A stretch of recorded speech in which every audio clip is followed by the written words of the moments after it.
Hey everybody, Ahlan Bikum fi the Egypt Travel Podcast again. Welcome back to the Egypt Travel Podcast. This is going to be a short episode, but I've been getting a lot of proposal requests in here at my company, Egypt Elite, that prompted me to start thinking about maybe doing an episode to advise on this topic. And the topic is how to realistically structure an itinerary, or at least start thinking about your itinerary, your schedule, your trip around Egypt. You know, in a lot of ways, Egypt is still kind of like the Wild West when it comes to travel and itineraries and logistical planning within the country. Things are definitely getting better every year, but many people don't realize that even if you've traveled extensively all over the world, Egypt is in another category all on its own, or almost all on its own.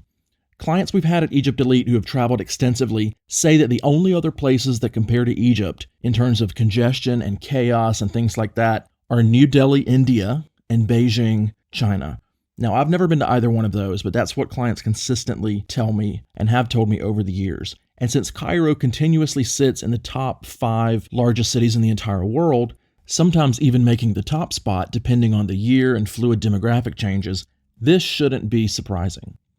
Some super experienced and well-seasoned travelers who don't mind dealing with their own inevitable developing world logistical hiccups can manage to navigate Egypt on their own if they want to.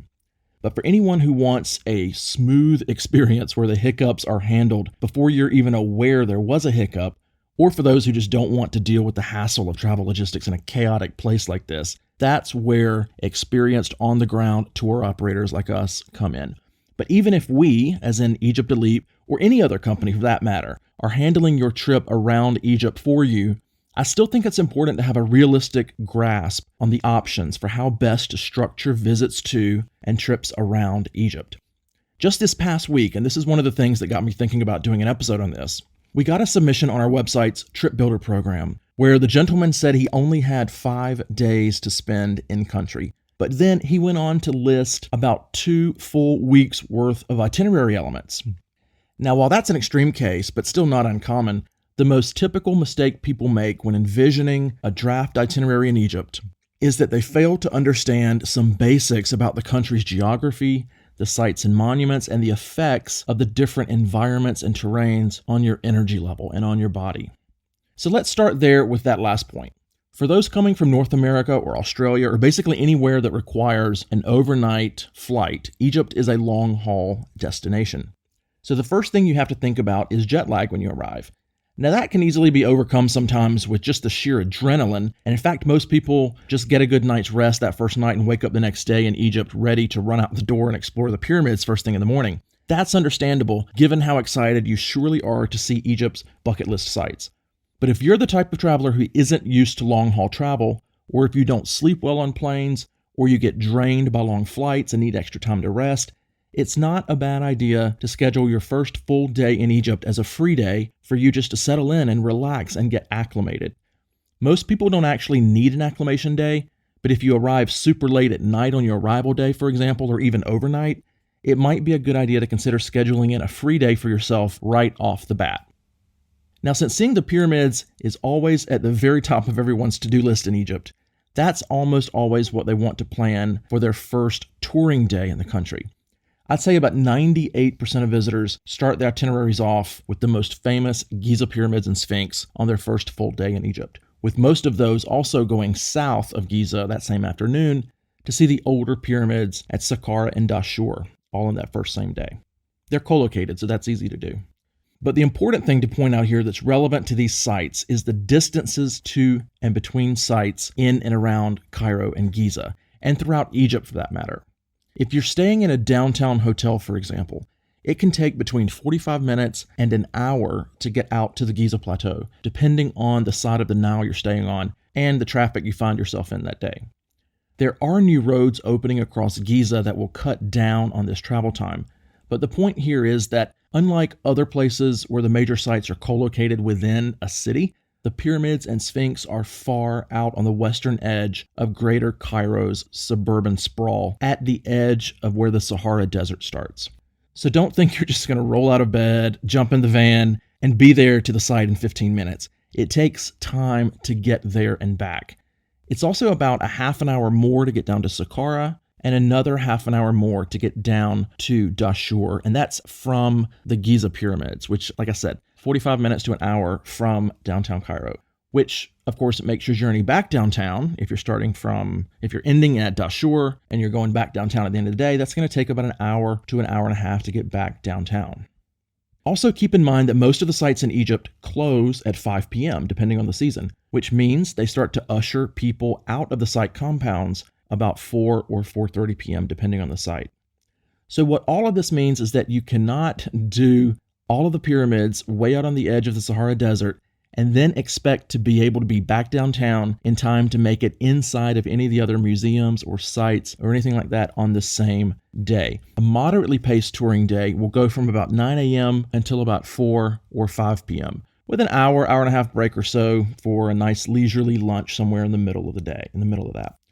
This is also, by the way, a standard working day for guides and drivers. So if you want to keep your car or your driver or your guide for more than about 8 hours in a day, expect to pay a little bit more for their overtime.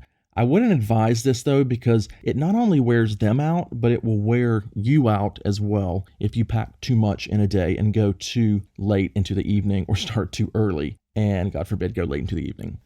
We love to design what we call moderately paced itineraries for the benefit of you as well as our own staff, which are like family to us. And me included.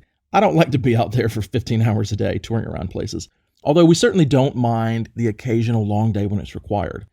Now, an example of this is the day that you go visit Old Cairo and the Khan Khalili market, because the Khan Khalili is best visited in the evening after the sun goes down. The lights start to come on there, the locals start to come out, the market is buzzing. That's when it really, really comes alive. If you try to go to the Khan during the middle of the day, the middle of the afternoon, it's going to be dead and you don't get the full authentic experience.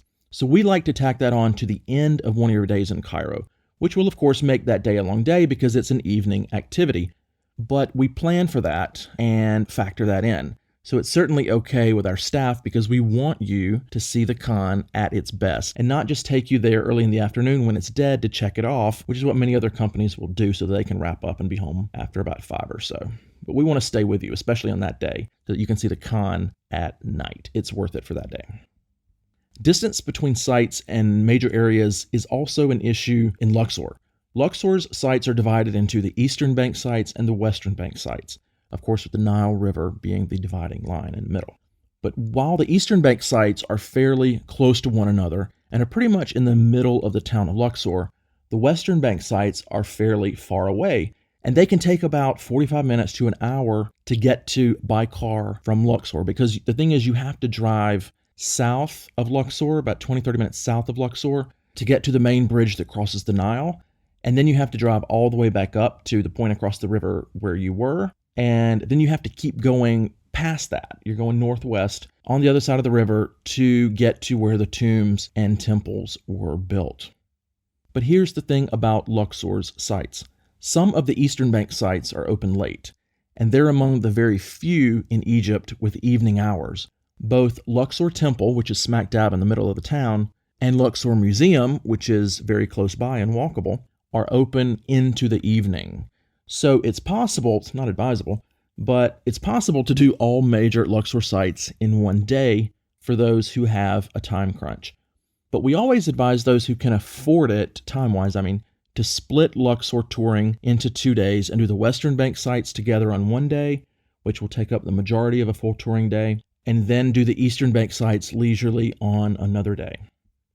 Now, even though Luxor Temple and Luxor Museum on the Eastern Bank are open later, Karnak Temple, which is also on the Eastern Bank and is a must-see site, even more than Luxor Temple, Karnak Temple is not open late. It closes at 5 p.m. just like the other major sites across Egypt, with entrance not permitted after 4 p.m., by the way. So you have to make it there by then, regardless of whether you're packing things in or not.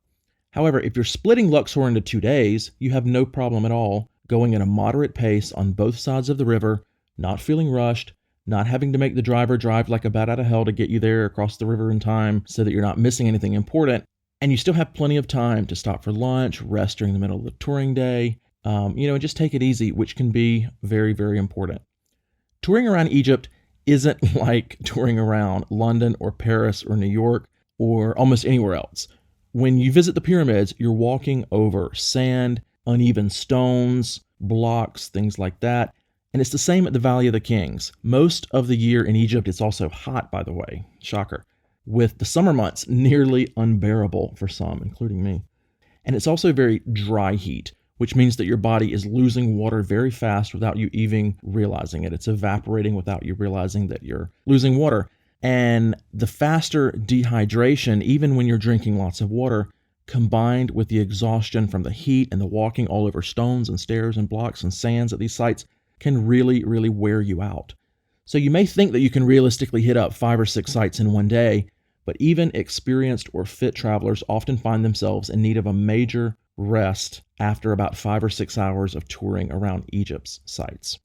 So all of this is to say that you should trust our recommendations if you've told us where you want to go and what you want to see, and we've structured, spaced, and placed it out in a certain way for you to help you both tolerate and maximize the experience.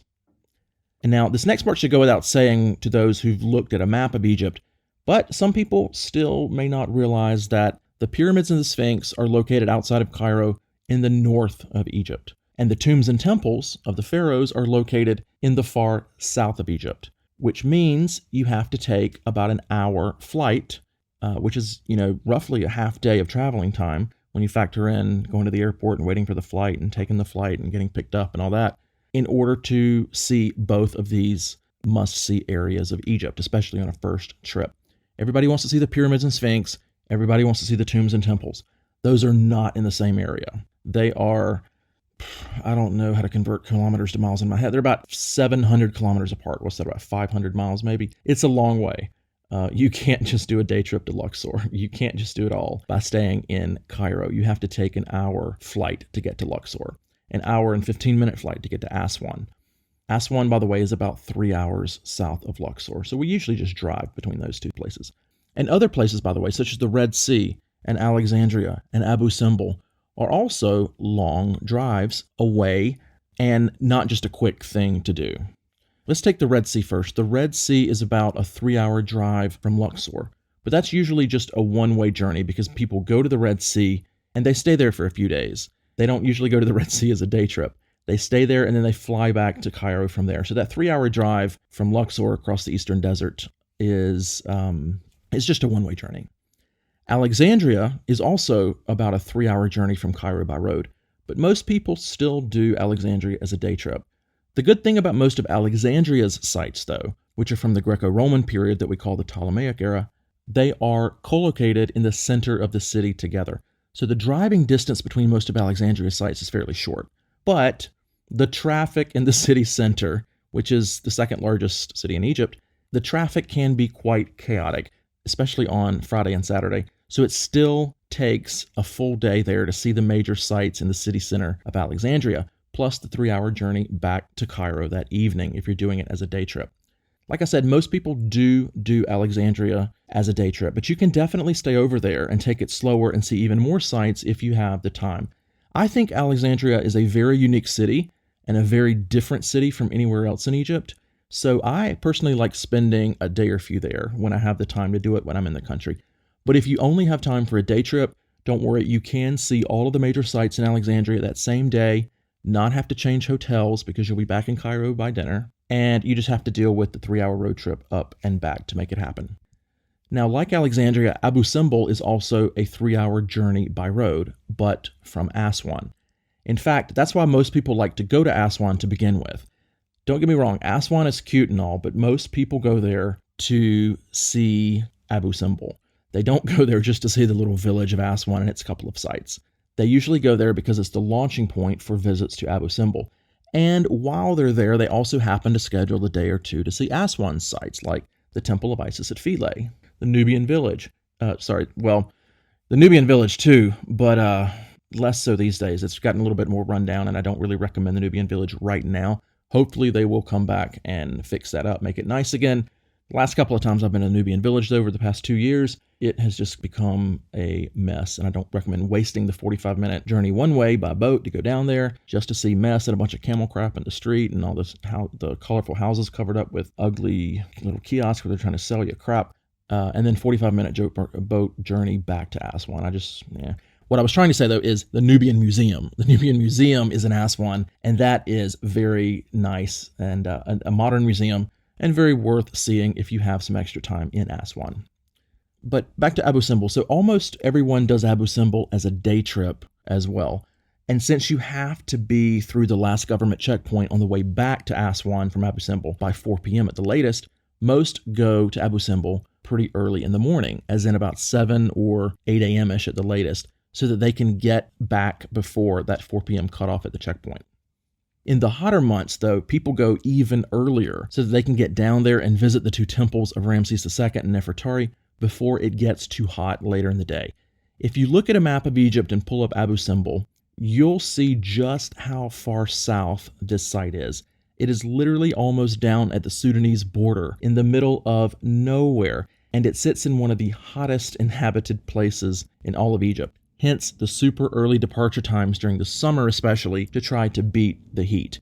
But it's obviously impressive enough that people endure the heat and the 3-hour road journey each way to make it there. But at least you're riding in a nice modern air-conditioned vehicle and a private vehicle if you're going with us. So you have it way better than travelers did 100 years or so ago when they had to make that journey by much less comfy means if they wanted to see it.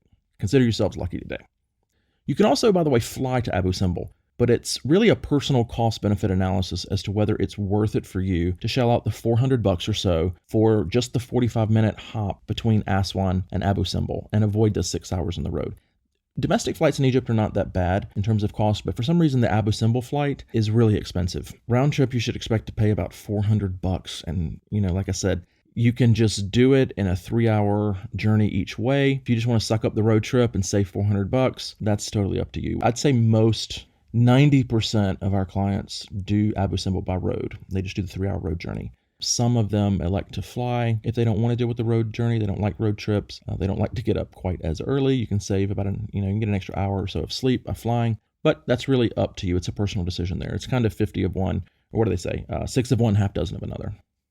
Okay, so those are the major things to know when you're thinking about travel around Egypt. There's obviously a lot more to cover, but I wanted to cover the major things here. Some of the things that I see people over and over again sort of not realizing, not factoring in, or, we'll put together an itinerary for them that's moderately paced. It factors in the travel times, the distances, the transit, all of that. And they come, I had somebody a couple of days ago actually come to me and say, well, do you think to compact the schedule a little bit and spend more time in Luxor, instead of flying from Luxor back to Cairo to go to the airport to fly out, maybe we can just drive back to Cairo from Luxor to the Cairo airport?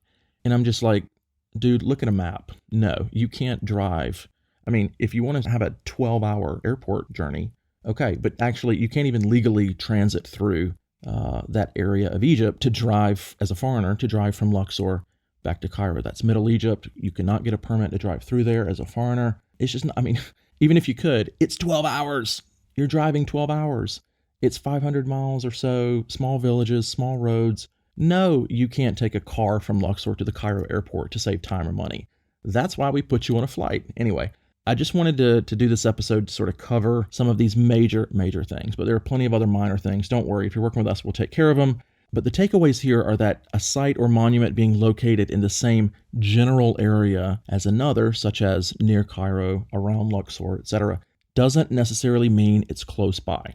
You may be driving an hour between sites, and when you factor in those distances, along with closing times, heat, rest, meals, etc., you need to be open to our suggestions for a moderately paced itinerary that gives you enough time to enjoy the sites, to get to the sites, but when you get there, to enjoy the sites and enjoy the journey along the way.